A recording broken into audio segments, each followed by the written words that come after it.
अब खेसारी लाल धमाका मचाएंगे भोजपुरी इंडस्ट्री में। इसी वीडियो में शुरू से लेकर अंत तक लगा रहिए। हमेशा ऐसा वीडियो न्यू इन्फॉर्मेशन जितना जल्दी लाने को मैं प्रयास करता हूँ।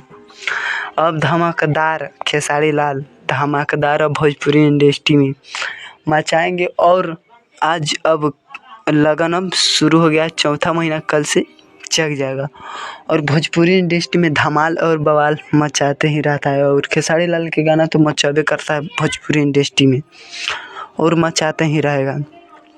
तो खेसारी लाल के 2 ज़बरदस्त गाने आने वाला है। और कौन सा चैनल पर, एक अन्नपूर्णा चैनल पर आने वाला है, एक और चैनल पर आने वाला 2 गाना खेसारी लाल के आने वाला। 10 के नीचे तक खेसारी लाल के गाना 2 गाना धमाकेदार और रंगदारी वाला गाना आएगा। ट्रेंडिंग स्टार खेसारी लाल का भोजपुरी इंडस्ट्री में धमाल और मचाते रहिए। खेसारी लाल के फैंस हो तो इस वीडियो को लाइक और सब्सक्राइब जरूर करें। हमेशा ऐसा वीडियो न्यू इन्फॉर्मेशन जितना जल्दी लाने को मैं प्रयास करता हूँ। पूरा वीडियो देखने के लिए धन्यवाद आप लोगों को।